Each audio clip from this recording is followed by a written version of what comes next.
नमस्कार, मैं हूं आपके साथ जूही तोमर और आप देख रहे हैं न्यूज नगेट्स विद जूही। क्या ममता बनर्जी सच में इस्तीफा देने वाली है? ममता बनर्जी क्या कहीं इमोशनल कार्ड तो नहीं खेल रही, या फिर ममता बनर्जी के ऊपर किसी का प्रेशर है? देखिए, जब ना बच्चे कुछ किसी चीज की जिद को पकड़ लेते हैं तो मम्मियां जो है वो इमोशनल कार्ड खेलती है। ऐसा ही होता है थोड़ा राजनीति में भी। पश्चिम बंगाल में 34 सालों के वाम मोर्चा के शासन के दौरान ममता बनर्जी ने लेफ्ट को कड़ी चुनौती दी और साल 2011 में लेफ्ट का शासन का खात्मा कर मुख्यमंत्री की कुर्सी पर आसीन हुई। लगभग 13 सालों के शासन में ममता बनर्जी को लोकसभा चुनाव 2019 में बीजेपी की कड़ी चुनौती मिली, लेकिन साल 2021 के विधानसभा चुनाव में फिर से तीसरी बार राज्य की मुख्यमंत्री बनकर सत्ता में वापसी की है। लड़ाकू नेता और आंदोलन से निकली नेता के रूप में जानी जाने वाली ये ममता बनर्जी कभी भी अपने विरोधियों के आगे नहीं झुकी। भ्रष्टाचार से लेकर विभिन्न घोटालों के आरोप में विपक्ष लगातार इनसे इस्तीफे की मांग करता रहा, लेकिन कभी ममता बनर्जी ने ऐसा नहीं कहा कि वह इस्तीफा देने के लिए तैयार है। लेकिन कोलकाता में लेडी डॉक्टर की रेप मर्डर मामले में जूनियर डॉक्टरों के आंदोलन ने ऐसा क्या कर दिया कि ममता बनर्जी ने इस्तीफे की पेशकश तक कर दी। छात्र राजनीति से लेकर राज्य की राजनीति तक ममता बनर्जी को लंबे समय से आंदोलन को नेतृत्व देती रही है। नंदीग्राम से लेकर सिंगूर में आंदोलन को नेतृत्व दिया है, लेकिन क्या डॉक्टरों के आंदोलन के सामने ममता बनर्जी झुक गई हैं? यह क्या उनकी रणनीति है, या फिर ममता बनर्जी वास्तव में दबाव में है, या फिर किसी तरह का इमोशनल कार्ड खेल रही है? आइए जानते हैं। 9 अगस्त को कोलकाता के आरजीकर अस्पताल में लेडी डॉक्टर का शव मिला। शव मिलने के बाद अस्पताल के प्रबंधकों ने पहले इसे सुसाइड केस करार दिया, लेकिन बाद में पोस्टमार्टम से पुष्टि हुई है कि लेडी डॉक्टर की रेप पर हत्या की गई। इस पूरे मामले में एक आरोपी सिविक वॉलंटियर संजय रॉय को अरेस्ट भी किया गया, लेकिन कलकत्ता हाईकोर्ट ने इस पूरे मामले की सीबीआई जांच का आदेश दे दिया। कॉलेज ने प्रिंसिपल संदीप घोष पर भ्रष्टाचार और सबूतों के साथ छेड़छाड़ करने के आरोप लगाए। भ्रष्टाचार के मामले की सीबीआई जांच के आदेश दे दिए।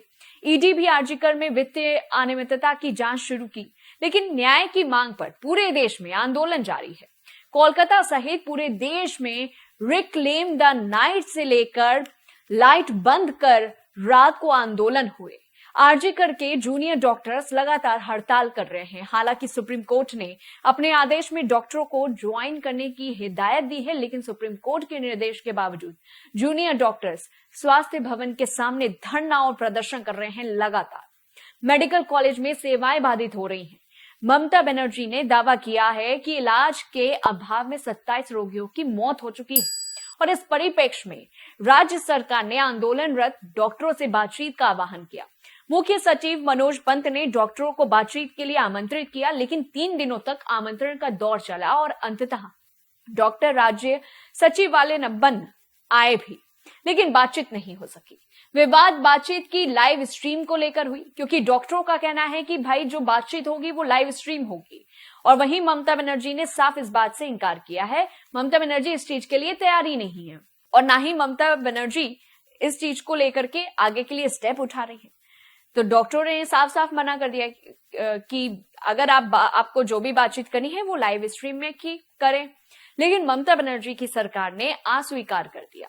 और उसके बाद ममता बनर्जी ने प्रेस कॉन्फ्रेंस की और कहा कि वे अब नबान्य के सभागार में 2 घंटे से अधिक समय तक बैठी रही, लेकिन बैठक नहीं हो सकी। उन्होंने कहा कि वह इस्तीफा देने को तैयार है, लेकिन कुछ लोग न्याय नहीं चाहते। ऐसा ममता बनर्जी का कहना है कि सत्ता की कुर्सी चाहिए।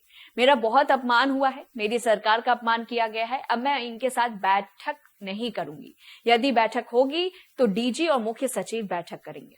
ममता बनर्जी ने सुप्रीम कोर्ट के आदेश का मुद्दा भी उठाया। उन्होंने कहा कि सुप्रीम कोर्ट के आदेश के मुताबिक समय बीत चुका है।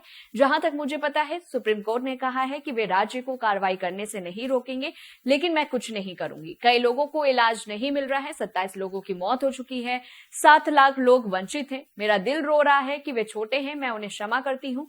मैं लोगों से माफी मांगती हूं। 3 दिन तक प्रयास किया लेकिन समाधान नहीं हो सका। मुख्यमंत्री ममता बनर्जी सदा से ही विपक्ष को चुनौती देती रही हैं, लेकिन ये पहली बार है कि वह उन्हें चुनौती मिल रही है। और सबसे आश्चर्य की बात यह है कि ये चुनौती उन्हें विपक्ष से नहीं मिल रही, बल्कि जूनियर डॉक्टरों से मिल रही है। कोलकाता रेप मामले में ममता बनर्जी की सरकार का भ्रष्टाचार का पर्दाफाश हो चुका है और वह पूरी तरह से साफ नजर आ रहा है कि दबाव में है। अब देखा जाए तो जिस तरह से वो दबाव में है, वो एक इमोशनल कार्ड खेलती हुई भी जो है पूरी तरह से नजर आ रही है। तो अगर इस्तीफा देना होता तो समय भी हो चुका है, वक्त भी आ चुका है, इस्तीफा दे सकती हैं आराम से, लेकिन ममता बनर्जी अभी ऐसा नहीं कर रही हैं। उन्होंने ये भी कहा है कि अगर अब बातचीत करेंगे तो सचिवालय बातचीत करेंगे बैठक में, लेकिन मैं बातचीत नहीं करूंगी। अब ममता बनर्जी ने साफ कर दिया। तो अब देखते हैं कि आखिरकार ममता बनर्जी क्या सच में इस्तीफा देने वाली हैं या फिर बस एक ही इमोशनल कार्ड खेल करके रफा दफा करने वाली है। आपको क्या लगता है मुझे कमेंट बॉक्स पर जरूर बताइए। तब तक लिए देखते रहिए न्यूज नगेट्स विद जूही।